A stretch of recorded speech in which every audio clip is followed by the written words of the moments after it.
Organic chemistry online class में welcome.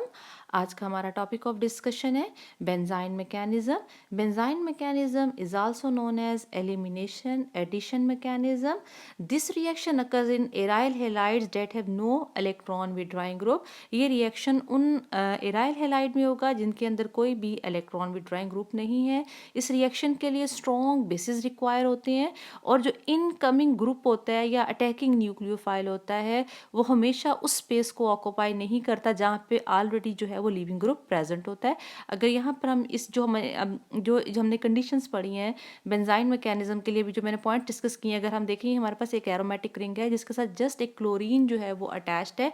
इस ring के साथ कोई और दूसरा इलेक्ट्रॉन विड्रॉइंग ग्रुप नहीं प्रेजेंट है। अमाइड स्ट्रॉन्ग बेस जो है उसकी प्रेजेंस में बेंजाइन बनेगा और बेंजाइन के ऊपर फिर अमाइडाइन एक्ट करेगा एज अ न्यूक्लियोफाइल। तो यहाँ पर हमारे पास देखें प्रोडक्ट बनी है। एक तो हमारे पास अमाइडाइन जो है उस कार्बन के साथ डायरेक्टली लिंक्ड हो गया, अटैच हो गया जहाँ पर क्लोराइड प्रेजेंट था। सेकंड जो देखें हमारे पास वो प्रोडक्ट आई है जहाँ पर जो अमाइडाइन है जो क्लोराइड वाली कार्बन है उससे एडजेसेंट कार्बन पे जाकर अटैच हुआ है। ठीक है, तो ये हमारे पास एक करेक्टरिस्टिक भी है कि हमारे पास जो बेंजाइन मैकेनिज्म जिन कंपाउंड में होता है उनमें हमेशा जो डायरेक्ट सब्स्टिट्यूशन नहीं होती, साथ उसके साइन सब्स्टिट्यूशन भी होती है। अब जो बेंजाइन मैकेनिज्म है इसके टू स्टेप्स हैं। फर्स्ट स्टेप क्या है, बेस जो है वो बेस आर्दो पोजीशन पे जो प्रोटॉन प्रेजेंट होता है टू क्लोरो ग्रुप वो उस प्रोटॉन को एब्स्ट्रैक्ट करता है। इस प्रोटॉन को एब्स्ट्रैक्शन के बाद यहाँ पर ये जो कार्बेनाइन जनरेट होता है ये कार्बेनाइन क्लोरो ग्रुप का यहाँ से डिपार्चर करवाएगा। हमारे पास यहाँ पर एक बेंजाइन इंटरमीडिएट बन जाता है कि बेस जो है वो प्रोटॉन एब्स्ट्रैक्ट करेगा। एब्स्ट्रैक्शन के बाद कार्बेनाइन की जनरेशन होगी। कार्बेनाइन जो है वहाँ से लिविंग ग्रुप क्लोराइड का डिपार्चर होगा और हमारे पास ये बेंजाइन आएगा। यहाँ पर ये जो हमारे पास एक जो हमारे पास कलर्ड यहाँ पर हमारे पास जो है ये है हमारे पास हमें लेबल्ड कार्बन है जिसके साथ लिविंग ग्रुप जो है डायरेक्टली अटैच है। नेक्स्ट स्टेप में जो बेंजाइन जो है वो हाईली रिएक्टिव है और हाईली अनस्टेबल है। इसकी रीज़न क्या है, बेंजाइन में देखें जो हमारे पास एक एक्स्ट्रा इलेक्ट्रॉन आए हैं ये जो है वो ऑलरेडी ये सिस्टम पहले से रेजोनेंस स्टेबलाइज्ड है, तो ये जो एक्स्ट्रा इलेक्ट्रॉन है इसमें कोई रेजोनेंस इसकी स्टेबिलिटी में रोल प्ले नहीं कर रहा। सेकेंड देखिए यहाँ पर ट्रिपल बॉन्ड की फॉर्मेशन हो रही है। ट्रिपल बॉन्ड में 180 का एंगल होता है और यहाँ पर जो हमारे पास sp2 हाइब्रिडाइज कार्बन है वो जो बेंजीन रिंग के अंदर डीलोकलाइजेशन है वो भी इस ट्रिपल बॉन्ड की वजह से समवट डिस्टर्ब हो रही है। इसका जो हमारे पास एक बेंजाइन इंटरमीडिएट है ओवरऑल यहाँ पर स्टेबिलिटी को क्या कर रहा है, अफेक्ट कर रहा है। तो बेंजाइन इसलिए हाईली रिएक्टिव है। अमाइडाइन जो है वो न्यूक्लियोफिलिकली अटैक करेगा और आप देखें अटैक की दो पॉसिबिलिटीज़ हैं, या तो अमाइडाइन अटैक करे उस कार्बन से जहाँ से लिविंग ग्रुप का डिपार्चर हुआ है जो हमारे पास डायरेक्ट सब्स्टिट्यूटेड प्रोडक्ट बनेगी। तो हमारे पास जो सेकंड क्या है कि अमाइडाइन जो है हमारे उससे एडजेसेंट कार्बन पे अटैक करे तो हमारे पास ये प्रोडक्ट बनेगी। ठीक है, एक तो हमारे पास डायरेक्ट सब्स्टिट्यूशन की प्रोडक्ट बनेगी, दूसरी हमारे पास साइन सब्स्टिट्यूशन होगी, उसके बाद हमारे पास दूसरी प्रोडक्ट बनेगी जहाँ पर जो न्यूक्लियोफाइल है लिविंग ग्रुप की जो साथ एडजेसेंट कार्बन है उसको ऑक्यूपाई करेगा। नेक्स्ट देखिए यहाँ पर अमाइडाइन जो है यहाँ पर अगेन जब अटैक करेगा तो हमारे पास अगेन कार्बेनाइन बनेगा। ये कार्बेनाइन जो है अमोनिया से क्योंकि हमारे इस अमोनिया के पास एसिडिक प्रोटॉन होता है, हम कह सकते हैं इसका एक्टिव प्रोटॉन होता है, तो यहाँ से प्रोटॉन को एब्स्ट्रैक्ट करेगा।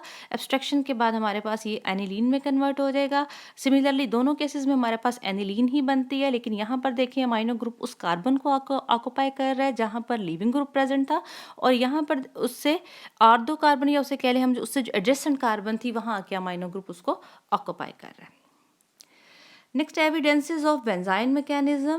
अब बेंजाइन जो है ये हमारे पास एंथ्रेनिलिक एसिड है, इससे जब हम दो ग्रुप जो है एडजेसेंट पोजीशन से रिमूव होंगे तो बेंजाइन की फॉर्मेशन होगी और बेंजाइन जो है वो एक्ट करता है एज अ डाइनोफाइल और डाइन जो है इस पर अटैक करेगा तो हमारे पास ये एक अडक्ट बनती है। तो इस अडक्ट के ज़रिए हम जो है बेंजाइन को ट्रैप कर सकते हैं। नेक्स्ट जो है substrate modifications absence of a hydrogen, जो बेंजाइन मैकेनिज्म में लीविंग ग्रुप के जो आर्दो पोजीशन पर प्रोटॉन है, स्ट्रॉन्ग बेस उस प्रोटॉन को एब्स्ट्रैक्ट करता है।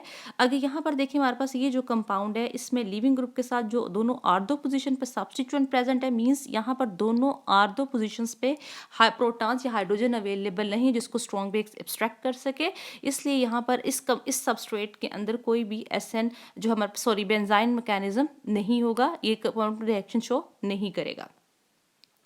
नेक्स्ट है आइसोटोपिक लेबलिंग। आइसोटोपिक लेबलिंग का मतलब है यहाँ पर कार्बन 13 जो है आइसोटोप यूज़ होगा। ये लिविंग ग्रुप जिस कार्बन के साथ डायरेक्टली लिंक्ड है, ये लिविंग ग्रुप जो है, ये कार्बन जो है वो रेडियो एक्टिव है। अब जहाँ पर बेंजाइन की फॉर्मेशन होती है, इस बेंजाइन पर जब न्यूक्लियोफाइल अटैक करेगा तो दो पॉसिबिलिटीज़ हैं, या तो वो न्यूक्लियोफाइल इस कार्बन को अप्रोच करे या इस कार्बन को अप्रोच करे। तो एक हमारे पास डायरेक्ट सब्स्टिट्यूशन होती है, साइंस सब्स्टिट्यूशन होती है। तो जो डायरेक्ट सब्स्टिट्यूशन और साइंस सब्स्टिट्यूशन है, ये दोनों एविडेंसेस हैं किसके, यहाँ पर जो साइंस सब्स्टिट्यूशन है बेसिकली एविडेंस है किसका, बेंजाइन मैकेनिज्म का।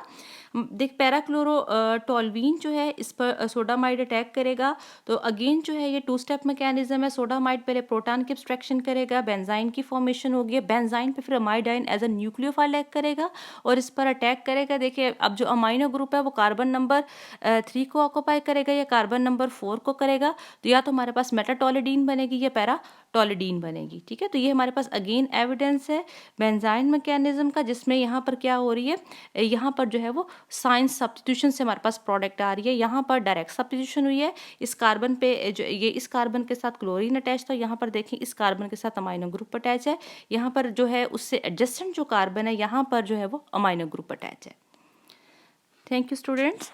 आज के लेक्चर में कोई प्रॉब्लम है तो आप हमें व्हाट्सएप करके अपने क्वेश्चंस पूछ सकते हैं।